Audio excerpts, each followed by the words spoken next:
کہ اتنے خطبات ہیں امام حسین علیہ السلام کے جو انہوں نے صبح عاشور سے لے کے اور عصر عاشور تک دیے ہیں.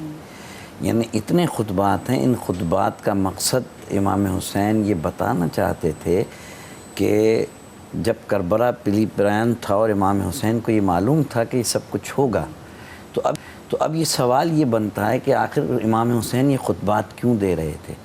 امام حسین یہ خطبات دے کے یہ بتانا یہ چاہ رہے تھے کہ تاریخ کا مورخ کہیں یہ نہ لکھ دے کہ حسین نے اپنا انٹروڈکشن نہیں کرایا، اور ان کو پتہ نہیں ایک ایک کو سمجھانا یہ چاہ رہے تھے. یعنی امر امام حسین کا کربلا میں ہر جو کام تھا وہ امر الہی تھا، اللہ کی مرضی سے تھا. بلکہ وما تشاؤون الا ان یشاء اللہ، یہ کچھ نہیں چاہتے، یہ وہی چاہتے ہیں جو میں خدا چاہتا ہوں.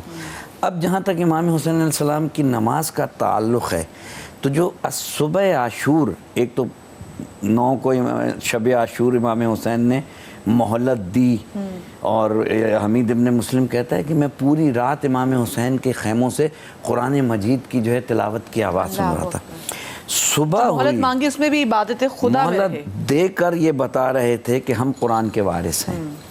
صبح عاشور جو ہوئی، امام حسین نے اس بیٹے کو بلایا جس کے لیے امام حسین علیہ السلام فرماتے تھے کہ جب مجھے نانا یاد آتے تھے تو میں علی اکبر کو دیکھتا تھا. یعنی شبیہ رسول. اور جب حضرت علی اکبر کو بھیج رہے تھے تو امام حسین نے آسمان کی طرف دیکھ کے کہا تھا پروردگار گواہ رہنا، آج میں اس بیٹے کو بھیج رہا ہوں جو صورت میں، سیرت میں، کردار میں میرے نانا کی شبیہ تھا. مجھے جب نانا کی زیارت کی اشتیاق ہوتا تھا تو میں علی اکبر کو دیکھ لیتا تھا. امام حسین نے اس نماز کو اگر مسلمان آج کا سمجھ لے، 1445 ہجری میں سما ٹی وی کی توسط سے، کہ امام حسین نے علی اکبر سے کہا بیٹا کربلا کی زمین پہ تیمم کرو اور اذان دو. علی اکبر نے کربلا کی زمین پہ تیمم کیا، اور یہ علی اکبر کی کربلا کی اذان آخری اذان تھی. اور جیسے ہی علی اکبر نے اللہ اکبر کہا ہے، خیمے میں کوہرام مچ گیا.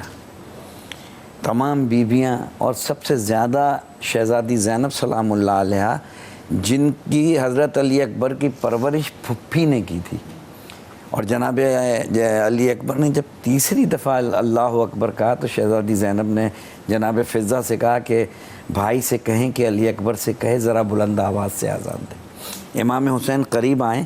راوی کہتا ہے امام حسین نے علی اکبر سے کہا کہ بیٹا ذرا بلند آواز سے اذان دو، 3 دن کی بھوک پیاس جوان گلو کے ساتھ. امام حسین کہتے ہیں بیٹا ذرا بلند آواز سے اذان دو. علی اکبر کہتے ہیں بابا آپ امام وقت ہیں، میری زبان میں ایسی تاثیر پیدا کریں کہ یہاں آپ کی ماں بہنیں سنیں، مدینے میں میری بہن صغرا سنیں.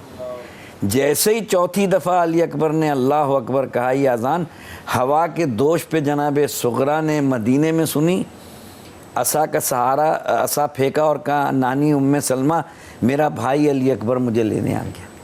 یعنی یہاں بھی بھائی اور بہن کی محبت، باپ اور بیٹے کی محبت.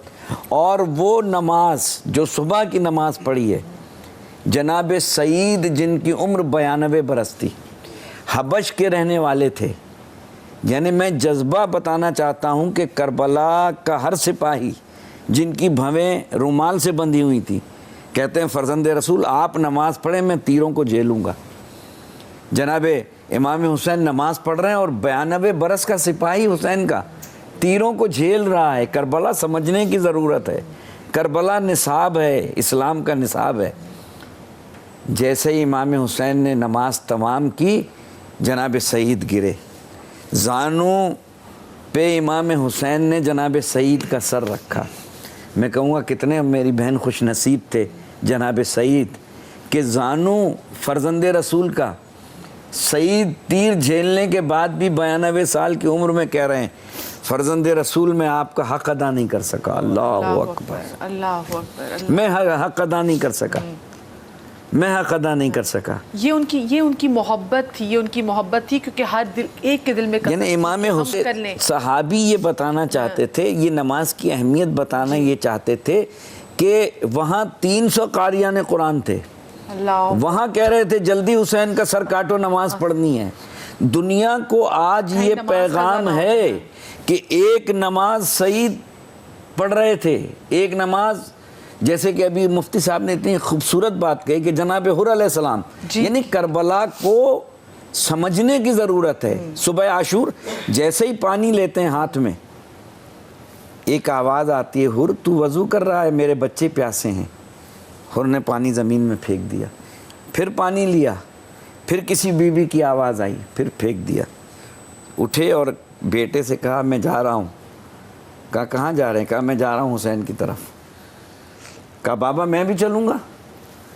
غلام سے کہنے لگے میں نے تمہیں آزاد کیا۔ غلام نے جو جواب دیا ہے اگر آپ کی توسط سے ناظرین تک پہنچ جائے، غلام کہتا ہے جب تک جہنم میں رہے ساتھ رکھا اور جنت جا رہے ہو تو چھوڑے جا رہے ہو۔ حر کہتا ہے میرے ہاتھ باندھ دیں۔ باندھ دو بیٹا، میں حسین کا مجرم ہوں۔ ادھر حسین کیا کرتے ہیں دیکھیں، یہ ہے کربلا کا درس، آج کا درس۔ حسین کہتے ہیں اکبر، عباس میرے کچھ مخصوص مہمان آ رہے ہیں، ان کا استقبال کرنا ہے۔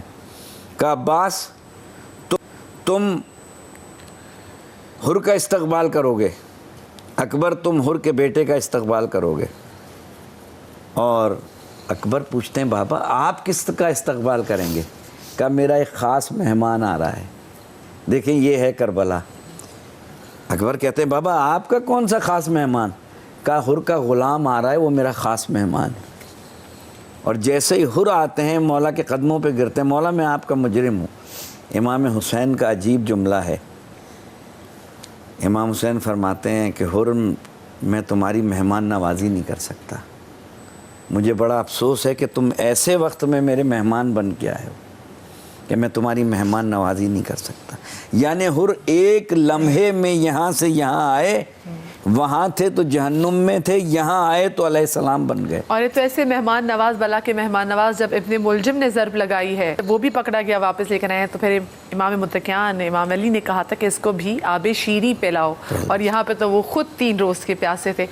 یہ ایسا خاندان ہے، یہ ایسا کنبہ ہے، یہ آیت تطہیر کے ایسے وارثین ہیں کہ جنہوں نے اس جگہ شکر کیا جہاں پہ صبر کرنا مشکل تھا۔ رحمان صاحب یہ جو صبر انہوں نے سکھایا ہے کہ صبر کہاں پہ کرنا ہے، اور پہ جہاں پر صبر انسان سوچ بھی نہیں سکتا، انہوں نے وہاں پر سجدہ شکر جو ہے وہ بجا لائے ہیں۔ تو اس حوالے سے بتائیں کہ یہ واقعہ کربلا ہمیں صبر کا کتنا بڑا درس دیتا ہے، یہ تقویٰ کا کتنا بڑا درس دیتا ہے؟ بسم اللہ الرحمن الرحیم۔ دیکھیے جب ہم واقع حضرت اسماعیل کو دیکھتے ہیں تو اس میں ہم یہی دیکھتے ہیں کہ جس وقت جناب ابراہیم نے کہا تھا نا کہ بیٹا میں مسلسل خواب دیکھ رہا ہوں کہ میں تمہیں ذبح کر رہا ہوں، تو فرزند نے یہی کہا تھا کہ بابا جو اللہ کی طرف سے آپ کو حکم دیا گیا ہے آپ اس کو بجا لائیے، ستجدونی انشاءاللہ من الصابرین، آپ مجھے صبر کرنے والوں میں سے پائیں گے۔ کربلا میں دیکھتے ہیں کہ جب شہزادہ علی اکبر نے ایک مقام پر یہ پوچھا تھا کہ بابا یہ بتائیے کہ ہم حق پر ہیں، موت ہم پہ پڑے، تو میرے مولا نے کہا تھا کہ بیٹا ہم سے زیادہ حق پر کون ہو سکتا ہے؟ تو ایک مرتبہ شہزادہ علی اکبر نے کہا تھا کہ بابا دیکھیے شہزادہ علی اکبر کو سب معلوم تھا لیکن ہم تک بات پہنچانے کے لیے سوال جواب ہوتے رہے کربلا میں۔